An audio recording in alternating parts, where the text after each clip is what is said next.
Mm, Varias cosas. Primero, como tú mencionas, hablas del estrés como un fenómeno. Y el estrés, claro, es un tremendo fenómeno en el sentido de que es una pandemia en este momento. El estrés mata, efectivamente, el estrés crónico, particularmente. El estrés agudo no, hay dos tipos de estrés. Hay un estrés crónico y un estrés agudo. Lo que se conoce como la Organización Mundial de la Salud habla del eustrés y el distrés. Eh, Nuestro organismo está diseñado fisiológicamente para atender situaciones de riesgo y de verdad todas las situaciones de la vida cotidiana. Nosotros hemos evolucionado como especie en los últimos 300.000 años, por decirte algo, porque en verdad nuestra evolución como especie viene desde mucho antes, igual todos somos herederos de los primeros protozoos, amebas hace millones de años, pero que como especie, como hablemos de Homo sapiens, 100.000 años. Eh,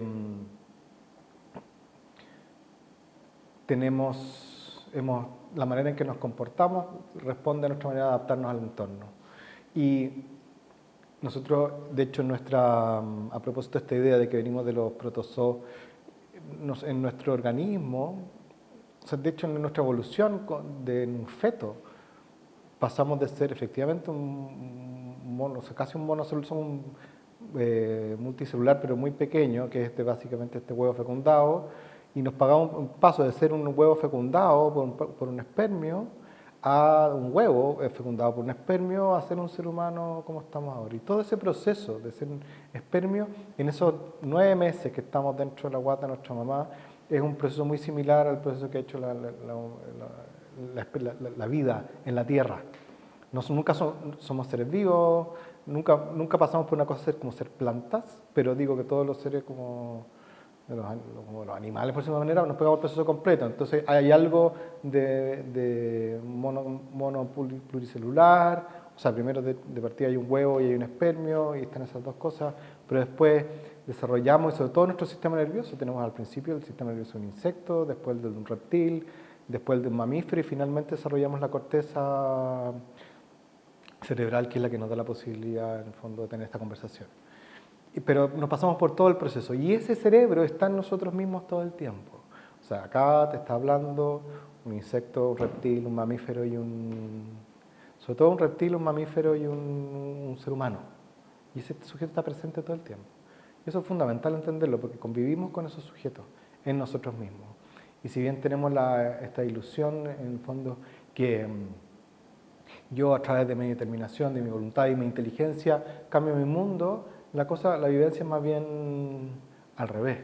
Yo estoy comandado por un sujeto que es un reptil y un mamífero y tengo una corteza cerebral que hace lo que puede con lo que tiene. Esa es nuestra experiencia de base. Mucho más esto más parecido, más que a una racionalidad como la imagen de Platón, que yo voy manejando el carro de las pasiones. En el fondo yo soy más bien como te lo dice Jonathan Haidt, un filósofo y psicólogo norteamericano, soy el jinete de un elefante. El jinete de un elefante que, claro, yo puedo más o menos guiar al elefante de acá para allá, de acá para allá, pero el elefante ve un ratón y no tengo ningún control sobre el elefante. Ninguno. Ninguno. No es como el caballo que lo puedo sostener y contener. No, este es un elefante y se va para cualquier parte. Y yo creo que nuestra vivencia un poco interna es bastante eso.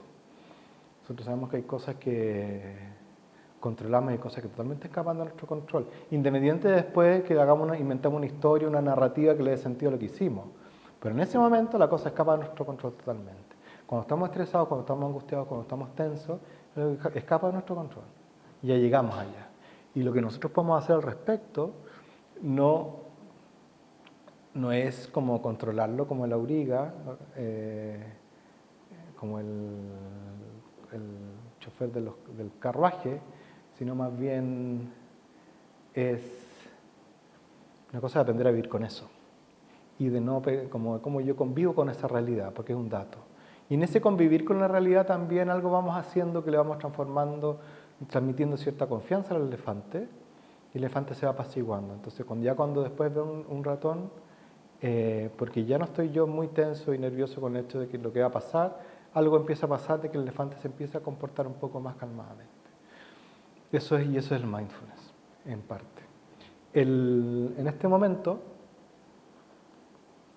otro dato interesante, así como poner como contexto. Nosotros tenemos este sistema nervioso, fue diseñado, o sea, evolucionó en gran parte, pues si hablamos de 100.000 años, de los últimos 100.000 años, solo 10.000, esto es un número súper arbitrario, porque son más, pero solo 10.000 le hemos pasado viviendo en un mismo lugar, ¿no?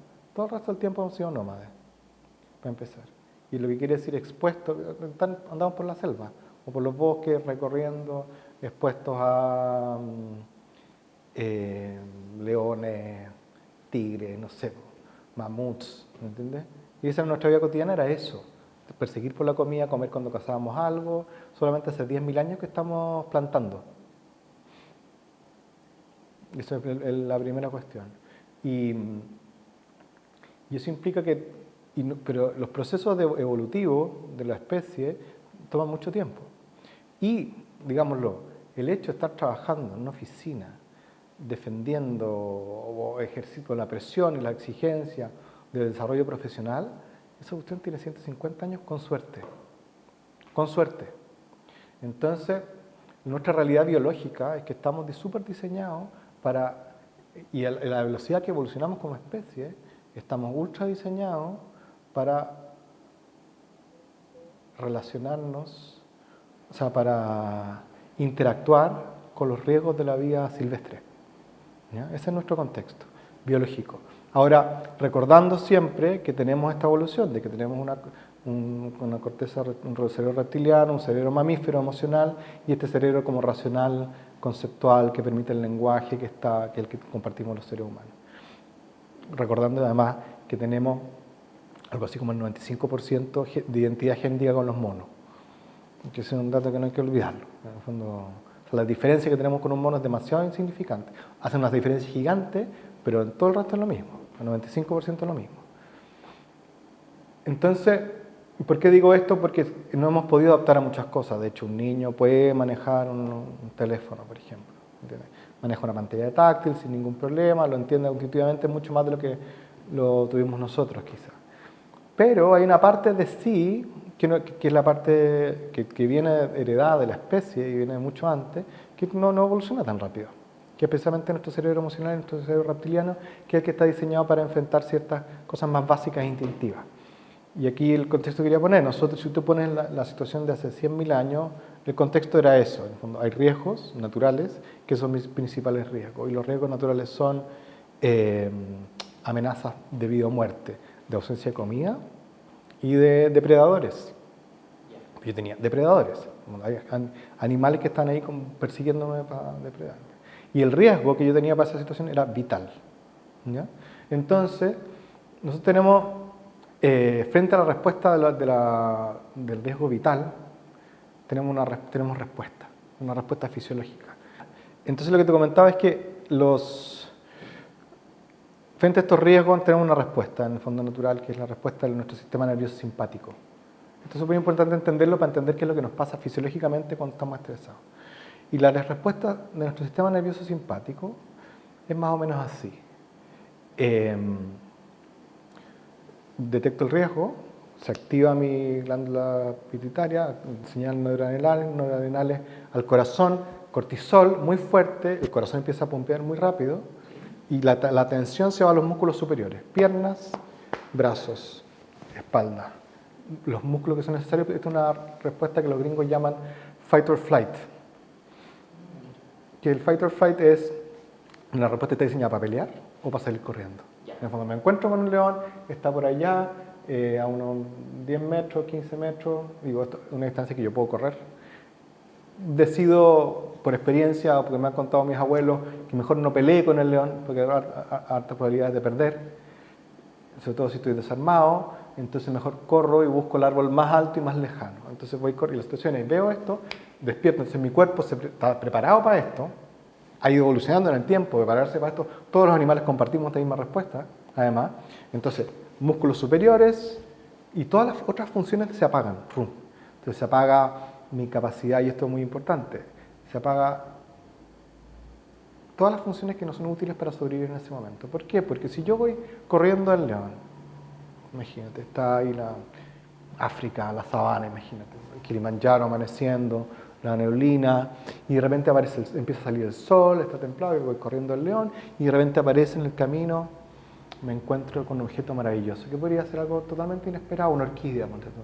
No hay orquídeas en la sabana, le llega justo un rayo de sol, el rocío de la mañana le hace pegar un fulgor especial que me llega luego y me encuentro en este espectáculo, además que está rodeado de una escena más bonita, incluso puede haber una serpiente que la rodea, cualquier cosa, una cosa que sea una imagen muy especial. Y veo esta cosa y no lo puedo creer, de impacto, me toca emocionalmente la belleza de esta escena, de esta orquídea que está como custodiada por esta serpiente, ¿me entiendes? Y estoy ahí viendo esta cuestión y voy corriendo al león y realmente veo esto, maravillado me acerco para entender esto y me come el león. Todas las personas que eran capaces en algún momento de la vida de observar un fenómeno especial o particular o detenerse a gozar del aroma de una flor o del amanecer mientras en una situación de riesgo desaparecieron de la faz de la Tierra. Y nosotros somos herederos de aquellos que solamente vieron, que pasaron de largo de la flor, aún así haya sido un platillo extraterrestre, pasamos de largo, ¿me entiendes? Y encontramos efectivamente el árbol más grande porque los otros murieron. Murieron nomás, pues se los comió el león. Entonces, y esto es súper importante porque esto quiere decir que cuando nuestro sistema nervioso simpático, que está activado en el fondo, que es del miedo, que está activado para enfrentar este riesgo y me prepara efectivamente para enfrentar el riesgo de esta respuesta de pelear, cosa que ya decidí que no era buena idea, y mejor salir corriendo, no permite que nada más se active. Y esto quiere decir lo siguiente, que mi cerebro solamente se focaliza en aquello que es fundamental para la supervivencia. Piedras en el camino con las cuales me podría tropezar, o una cuerda, o no pisar una serpiente que me podría morder, y que no haya otros leones en el camino, y dónde está el árbol más cercano y más alto, porque yo sé que soy más liviano que el león, y que el león, si bien puede subir, no va a poder subir tan alto. Tomando en cuenta todo este desarrollo evolutivo y que conservamos hasta el día de hoy, lo que cambia radicalmente es lo que dijiste. El contexto. Exactamente. Pero el problema es tal cual, tú lo has dicho. Entonces el problema es que tenemos la misma respuesta, no vemos la cuestión, tenemos esta misma respuesta de estrés, pero no tenemos leones a la salida de la casa. Entonces esto implica que tenemos una respuesta fisiológica. Además, ¿y por qué me detenía en las características? Porque son muy importantes para darse cuenta. Mi percepción se achica. Solamente veo los detalles y los riesgos, ¿ya? Todas las funciones fisiológicas se apagan. Si yo estoy, una mujer, por ejemplo, si está ovulando, deja de ovular, ¿me entiendes? Si yo estoy digiriendo, dejo de digerir, porque toda la energía se va a atender a este riesgo.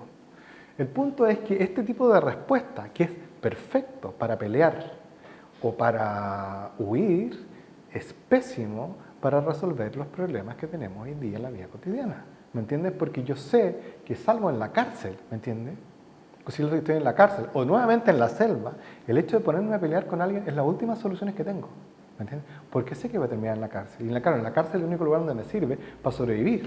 Pero si yo me pongo a pelear con alguien cuando tengo un problema, ¿me entiendes? No estoy sacando los mejores recursos y por eso tenemos 10.000 años de cultura, ¿me entiendes?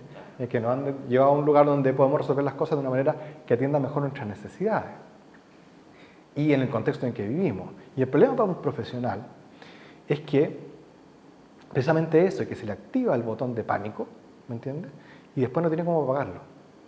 Uno, no sabe cómo apagarlo, y dos, no se da cuenta, pues no nos damos cuenta, pues no tenemos cómo y nadie lo enseñó, es que la respuesta fisiológica que estamos teniendo para esta situación nos pone a una disposición que es precisamente de salir oyendo los problemas o de pelear con ellos, pero no de resolverlos. Y nuestros problemas habitualmente tienen que ver con cómo conversamos, cómo resolvemos, cómo negociamos, ¿me entiendes?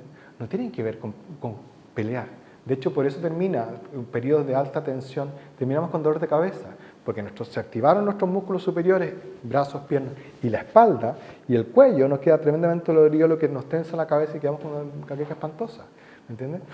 Es esa tensión de esa respuesta que está pensada para pelear, pero está más pensada para pelear y es un estrés agudo, es lo que te decía al principio, es eustrés, es en fondo una respuesta que ¡tunk!, me activa listo para disposición, para hacer lo que tengo que hacer, pero después se va. Cuando tú ves en las Esto lo cuento siempre. Y cuando tú ves en un Nat Geo o un Animal Planet, cuando ves las gacelas que andan por ahí en los antílopes, en la sabana, y de repente aparece un leopardo, un tigre, no, un tigre no, pero una leona, ¿me entiendes? Y lo empieza con una chita, lo empieza a perseguir para cazarlo. Y salen todos corriendo, volando, y de repente la chita puede llegar y comerse una cría, y atraparla, morderla, que puede estar su mamá ahí, ¿me entiendes?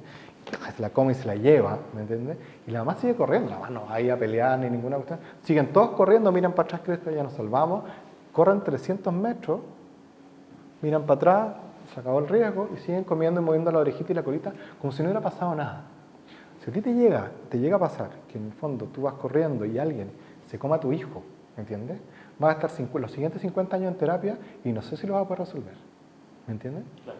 ¿Por qué? Porque nosotros pensamos, y esto también es súper clave, porque una de las razones principales por la cual no podemos apagar el botón de pánico es porque le seguimos dando vuelta a las cosas. ¿Qué es el mindfulness? El mindfulness es entender que este fenómeno está pasando, entender de que mi darle vuelta a las cosas va a hacer que más bien ese estrés que podría haber sido agudo se transforme en un estrés crónico.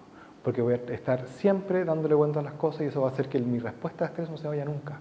Porque es en este discurso, en estas palabras que yo voy repitiendo internamente, es que voy manteniendo la atención en mi cuerpo. Y la mantengo, y la mantengo, y la mantengo, y la mantengo. Entonces el mindfulness tiene que ver con cambiar la manera en que me relaciono con los eventos que pasan, pero sobre todo cambiar mi manera de responder frente a ellos. Cómo me relaciono con mi propio pensamiento respecto a las cosas que suceden. Y eso es lo que está haciendo una revolución a nivel mundial. Eso fue lo que John Kabat-Zinn en los años, fines de los 70, principios de los 80, empezó a probar a partir de la práctica que viene del budismo. Pero él, que era un practicante budista y un investigador, un biólogo molecular, empezó a trabajar con pacientes en hospitales y empezó a tener resultados extraordinarios. Y donde publicó el primer paper científico el año 83. Esto era una novedad en el mundo clínico, pero porque estaba en un contexto médico y nuestra como cultura privilegia por sobre todas las formas de conocimiento científico, permitió que esto se fuera desarrollando. Y entonces al poco tiempo y consiguió más financiamiento para hacer más investigación, entonces empezó a crecer y empezó a mostrar cómo esta práctica de poner atención al momento presente y cambiar la manera en que relaciono con mi pensamiento me lleva a cambiar mis respuestas efectivamente y a vivir una vida más tranquila, más saludable, con más foco, donde los problemas tienen un impacto que es mucho menor en mí y eso reduce mi estrés significativamente. Tomando en consideración esto que me estás diciendo, hay un factor que me parece interesante y es que no todos somos iguales, todos los seres humanos tenemos capacidades mentales diferentes, digamos, tenemos diferentes aptitudes.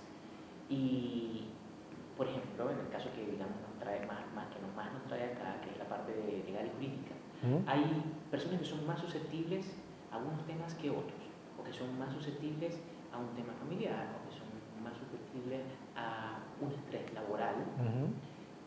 Esto quiere decir que hay personas que deberían entender que no tienen que exponerse tanto al estrés o a esa... Lo que pasa es que el estrés no es una realidad como óntica, en el fondo no es es una vivencia. Okay.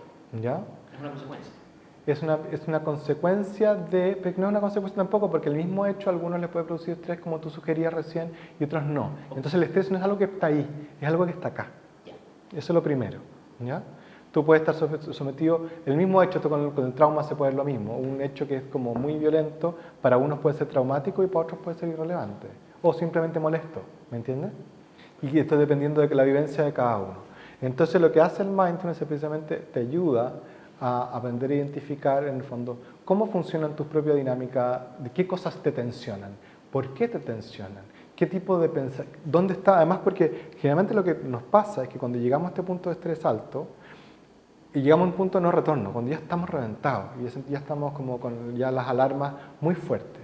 Y el punto es aprender a escuchar las alarmas para que en vez de tener que estar escuchando estos gritos de nuestro cuerpo diciendo pare, o que simplemente nos apaga con un infarto, con una especie de un derrame cerebral, un colapso de cualquier tipo, un colapso nervioso, etc.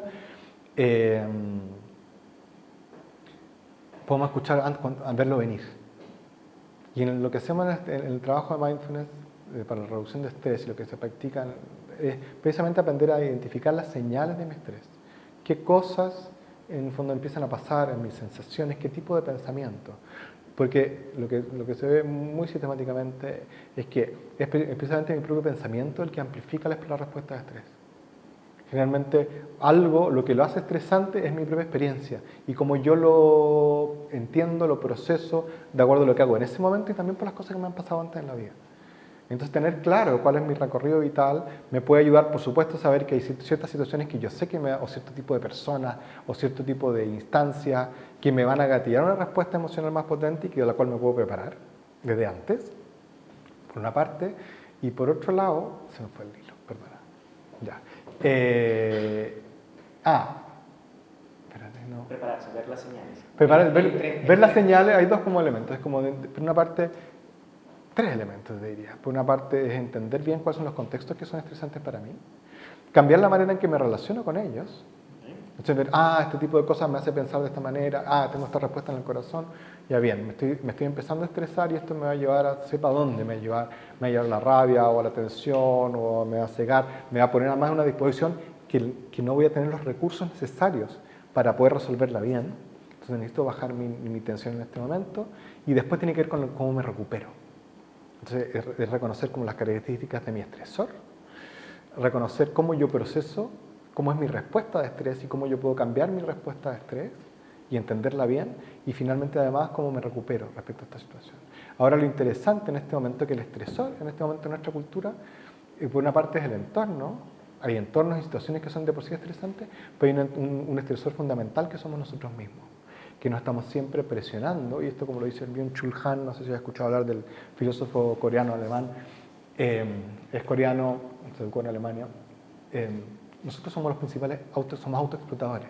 La economía liberal nos lleva a ser nosotros como la empresa y nos explotamos y nos explotamos y nos forzamos a rendir cada vez más y a ser no solamente excelentes profesionales, pues además ganar mucho dinero y además estar posicionados públicamente y además tener publicaciones eventualmente y además tener muchos likes en Instagram y en Facebook y ser muy comentados en LinkedIn y además viajar y además ser felices. Y además ser felices. Entonces, y todas estas cosas tienen pasado y tenemos esa brutal exigencia sobre nosotros mismos. Y ese es uno de nuestros principales estresores. Todo el nivel de exigencia, autoexigencia y autocrítica que nos hacemos.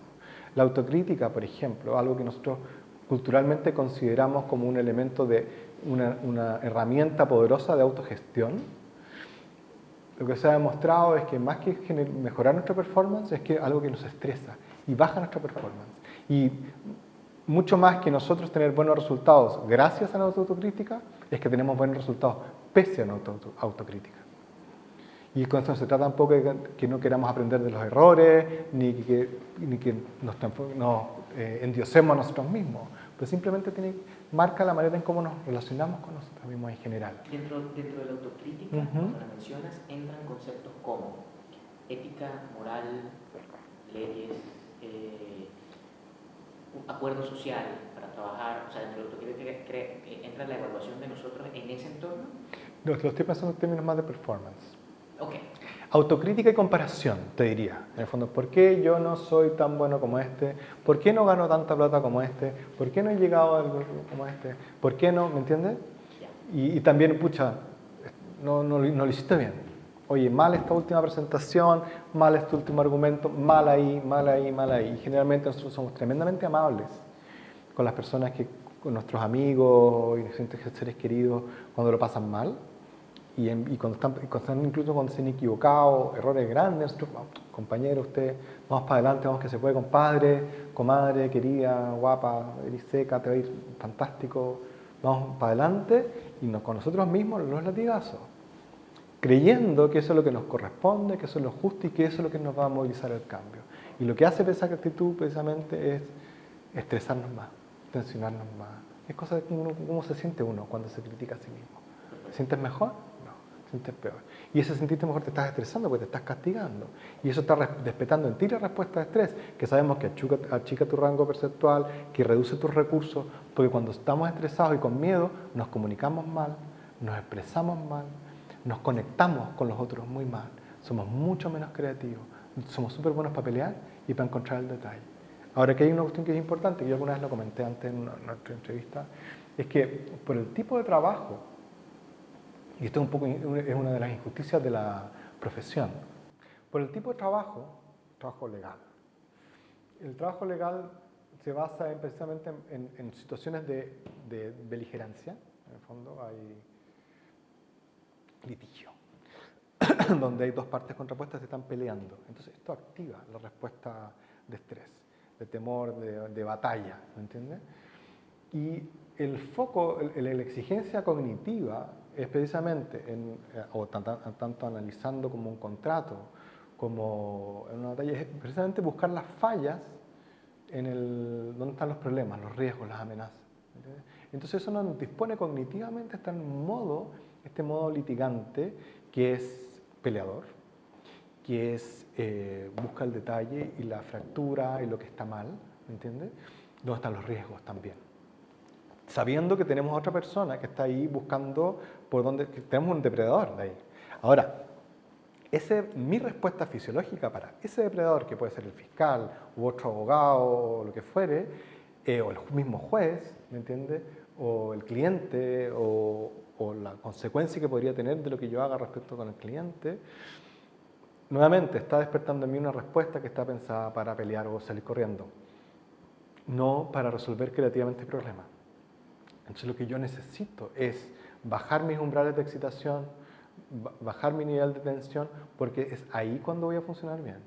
Un poquito de tensión está bien, me acelera y me despierta y me dispone a la acción y apurarme, pero un poquito. Y yo mismo tengo que saber cuánto, porque el efecto contrario es que me empiezo, todo el efecto, el estrés cuando es agudo, en el fondo un evento, crónico es en el tiempo, agudo es una vez. Cuando el estrés es agudo, tiene una respuesta, por una parte, sale el cortisol, se endurece todo el sistema capilar también, las venas, y después de eso se libera oxitocina, que es la hormona del amor, que es una hormona que hace que limpia, además, mis venas y mis arterias después de una situación.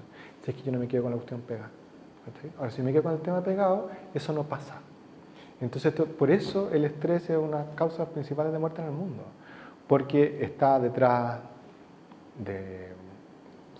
detrás de los infartos, de la enfermedad cardíaca, arteriosclerosis y infartos cerebrales, infartos del miocardio, porque yo estoy manteniendo situaciones de estrés y generando unas situaciones tensionando mi corazón de una manera y no dando la posibilidad que se recupere. Y eso mantenido a nivel crónico, porque además pasan otras cosas, porque empiezo a tener problemas con el estrés crónico, que se me cambia el ciclo circadiano, de que se me desordena, por ejemplo, el cortisol. En vez de tener el cortisol en la mañana para despertarme y apagarse en la noche para quedarme dormido, se me da vuelta. Entonces en la mañana tengo muy poco cortisol cuando necesito despertar, y en la noche tengo mucho cortisol y no me puedo quedar dormido. ¿Me entiendes? Y eso es que genera todas las series de... Es un ciclo. Es un ciclo, y además en el fondo afecta el metabolismo, entonces empieza a engordar y todo es un ciclo perverso súper nefasto. Entonces, para los abogados es complejo, porque en el fondo nosotros como sociedad necesitamos que ellos sean así. Necesitamos que sean unos tiburones, necesitamos que estén ahí en modo litigante peleando, ¿me entiendes? Porque eso es lo que les pedimos, para eso les pagamos, en el fondo para que nos defiendan. Son guerreros, ¿me entiendes? Son guerreros en una batalla distinta, donde no hay armas, pero ese es el problema, en el fondo es que para ellos, en este modo permanente, estar en este modo litigante, les cuesta mucho después salir del modo litigante cuando se llegan a la casa, cuando están en el trabajo, cuando necesitan colaborar con otra gente. Porque el modo litigante te pone egoísta, o sea, te pone centrado en ti mismo y te pone orientado a la batalla. Y eso no sirve para colaborar, para crear, para conectarse, para ser amoroso, ¿me entiendes? Cuesta mucho. Cuando tú hablas, dale. Hay una frase que a mí me gustaría traer a colación, porque digamos, son frases que surgen en la sociedad, pero que se aplican después, se aplican después a personas particulares, cosas como frío y calculador. Ya. Cuando estamos hablando, por ejemplo, de este mundo, ese soldado intelectual Claro. que estás describiendo, hay gente que se puede referir, no, es un abogado así frío y calculador, sí va a resolver el problema. Pero ¿cuál es el perfil entonces cuando uno dice frío y calculador? ¿A qué se refiere uno y cómo lo interpretas tú? Esa parte de frío y calculador. Cuando esa persona recibe estrés, esa persona tiene el estrés en su cabeza cuando se encuentra cuando tiene que litigar. Lo que yo he visto en muchas personas, en muchos abogados, esto no es caso para todos, pero lo que he visto en muchos abogados cuando se habla de abogados fríos y calculadores es porque están en modo litigante permanente y que han aprendido, sobre todo circunstancias de la vida, a racionalizar todas sus emociones y a compartimentalizar su cabeza, aunque sea en un esfuerzo cognitivo muy potente y muy exigente de compartimentalizar, y guardan heridas muy profundas, ¿me entiendes? Y acumulan heridas muy profundas, porque en ese mantenerse siempre frío y calculador, en el fondo finalmente es una opción de vida que viene por que el espacio de cálido y espontáneo fracasó, ¿me entiendes? Frío y calculador no es una decisión libre y meditada, es una decisión de batalla, ¿me entiendes? Cuando fui cálido y contenedor y espontáneo, no me recibieron, me castigaron, ¿me entiendes? Y me dolió mucho, y es por eso que soy frío y calculador, ¿me entiendes? Entonces, claro, nosotros necesitamos abogados fríos y calculadores, pero sabemos también que hay un momento que eso de alguna manera que lo necesitamos en ese lugar, esa misma posición los va enfermando, ¿me entiendes? Entonces, lo que más bien necesitamos abogados que puedan ponerse en modo litigante cuando es necesario y protegerse y blindarse para poder actuar y que después puedan sanar sus heridas efectivamente y que puedan estar conscientes de sus emociones porque eso lo hace mejores abogados de verdad. Porque si no, en el fondo, estas tensiones no procesadas, no encerrar el contacto con la emocionalidad, les juega en contra después. De una u otra manera. Y juega siempre. Porque la energía no se, como dice Newton, ni se genera ni se destruye. Está siempre circulando. Y la emoción es un estado energético. O sea, tiene una frecuencia fisiológicamente. Es una frecuencia eléctrica, es una hormona, ¿me entiendes? Y que no se bota así como que hace caca, ¿me entiendes? Ni se transpira. Está ahí, queda en el cuerpo, ¿me entiendes? Y eso se acumula. Perfecto.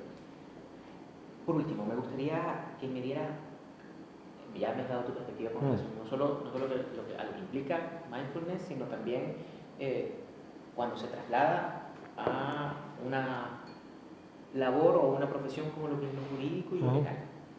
El mundo de hoy, que vemos que cada vez hay una mayor exigencia intelectual cada vez, ¿no? O sea, cada vez hay como ese fenómeno que tú dices, como se exige más porque hay más cosas que hacer y además hay que hacerlas bien, cada vez es más competitivo. ¿Cuál es el paso entonces que debe tomar la gente o que debe entender para que entiendan que no tienen que estar en una situación permanente o crónica de estrés crónico, sino que tienen que entender que este es mi aspecto laboral, este es mi perfil laboral, y después hago el switch para tener un momento de paz interna? ¿Eso existe? O sea, ¿se puede planificar eso? ¿Se puede llegar a un estado en donde eso ocurre? Sí, totalmente. Hay una serie que se llama Billions, no sé si has escuchado hablar de ella. En Billions, Chuck, que es el fiscal, él termina su sesión y tanto parte del día como termina los días sentado con los ojos cerrados, respirando, mirando su celular, que no está viendo WhatsApp, está viendo una aplicación que lo está monitoreando respecto a sus estados internos. Por ejemplo, su variabilidad cardíaca, algo que nosotros trabajamos harto. Entonces, lo que yo te estoy planteando no es una cosa que sea como de monjes tibetanos, ¿me entiendes? Si bien también lo es, pues está totalmente disponible a las personas. Y no es una práctica que está totalmente secularizada. Si bien su origen, como formal y técnico, está en el budismo y hay que aprovecharlo, porque son 2.500 años de gente practicando esta misma cuestión, es una estupidez desaprovechar esa experiencia. Y después esto ha sido llevado, sistematizado y occidentalizado y sacado de todos los elementos como budista desde el trabajo en las clínicas. Y de ahí se ha expandido al mundo entero, por eso ha sido reportada a la revista Times, al Mindful Revolution y todo. Y en este momento en todas partes hay retiros, encuentros, congresos de empresas y mindfulness todo el rato. Mindful Work es un tema así muy potente de cómo se instalan las prácticas de mindfulness en este momento en el mundo. De tratos que son más conscientes, más alertas, más respetuosos con uno mismo y más respetuosos con los demás. Se puede hacer esto sin ponerse sin ser niñita, por decirlo de alguna manera, sin ser Sin sentirse vulnerable o débil. Sentirse vulnerable, aquí citando a la Brené Brown, sentirse vulnerable es parte fundamental de la valentía. Ella, citando a esta autora norteamericana investigadora, si tú te juntas con un grupo de veteranos de guerra y les preguntas en el fondo en los momentos de mayor tensión, si se sentían vulnerables, todos te van a levantar la mano. Todos te van a levantar la mano, ¿me entiendes? Uno siempre está vulnerable, siempre. Y de hecho uno podría ponerse todo el rato, está vulnerable. Y está vulnerable desde el momento en que nació, ¿me entiendes? Y nunca deja de estar vulnerable. Y anda por la calle, y te aseguro que la gente podría andar por una calle con un cartelito que dice, y lo anda trayendo, que dice, quiéreme, por favor, ¿me entiendes? No, todo el mundo lo está trayendo. Y en fondo, y todas las cosas que hacemos tienen que ver con recibir el afecto y el reconocimiento de alguien, que sea la persona con la que estoy interactuando, o alguien simbólico, mi papá, mi familia, el director de la empresa, el ministro de Justicia, da lo mismo. Yo quiero que alguien me vea y me valore, todo el tiempo. Todo el tiempo estamos vulnerables. Como el que dice que no está vulnerable, es el más vulnerable de todos, pues no se atreve a decirlo del susto que le da, ¿me entiendes? Entonces, nosotros estamos en una situación de vulnerabilidad, estamos sobreexpuestos permanentemente, es una realidad. Nos sentimos débiles, nos sentimos frágiles y nos endurecemos para pelear y para resistir. Pero estamos vulnerables, es como un merengue, ¿me entiendes? Una cascarita dura y adentro una cuestión muy blanda. Y así somos. Pero me hiciste esta pregunta me lleva para otro lado, pero no me acuerdo, perdíle. Te hice la pregunta porque es posible que la gente, una vez que se encuentra en este entorno tan competitivo, haga ese switch a un estado de tranquilidad. Sí, se puede, porque en el fondo yo puedo estar, de hecho, tú puedes estar en la batalla y termina la batalla y los hacen los perros, se lamen las heridas, ¿me entiendes? Se dan un momento de descanso y nosotros lo hacemos, y un espacio que es ultra necesario, y lo importante es que sea un espacio de conciencia de las heridas, ¿me entiendes? Porque si yo no tengo conciencia de las heridas de la batalla, uno no puede sanar lo que no siente, ¿me entiendes? Yo no puedo sanar lo que no veo, y si no queda ahí. Entonces tiene un espacio de recuperación, de contención. Nosotros estamos instalando prácticas como tener comunidades de apoyo dentro de organizaciones jurídicas. En el fondo, de que podamos hablar de las cosas que nos pasan. En algunas se pueden, no en todas, porque son todas ultra competitivas. Por ejemplo, sobre todo en el sector privado, tienden a ser muy competitivas, competitivas en el sentido en el mal sentido. En el fondo, siente que si uno gana, los otros pierden. Está esa idea, en el fondo. Y donde solamente hay espacio para uno, donde son tremendamente como que viven del prestigio y están haciendo carrera y quieren como solamente ganar, y no se ve mucho beneficio en colaborar. Pero por eso yo esta como solución no la ofrezco mucho para estudios privados, porque suele pasar que son comunidades que están peleando entre sí, que no son comunidades, en el fondo son conjuntos de individuos, ¿me entiendes? Pero en espacios donde sí hay más espíritu de colaboración pueden beneficiarse muchísimo. Nosotros trabajamos, por ejemplo, con la Defensoría Penal Pública, y ahí estamos instalando prácticas de autocuidado y colectivo. Están ahí dando una pelea y hay una disposición como de colaborarse en la medida de lo posible, y eso se hace y funciona bien y todo. Pero es necesario tener este espacio, y si no lo puedo tener en la pega, lo tengo que tener en algún lugar, pero en lugar donde yo tome conciencia de la herida. No que termine el fin de semana y yo me vaya a chupar con los amigos, que también es fantástico y me hace bien, pero lo que termina a pasar es que yo, frente al estrés, lo que hago es, como no me gusta y no lo quiero, lo tapo, lo olvido, lo rechazo, o hago las dos posibilidades, o me ahogo en él muchas veces, o me hago el leso, en el fondo, lo ignoro. Y lo tapo con una buena serie de Netflix, o lo tapo con carrete con los amigos, desenchufarme y no conectarme. Y eso no me permite elaborar, crecer y poder administrarlo bien. No me permite sanar, y voy acumulando, y en un momento exploto. Y eso es lo que queremos evitar. Muchas gracias.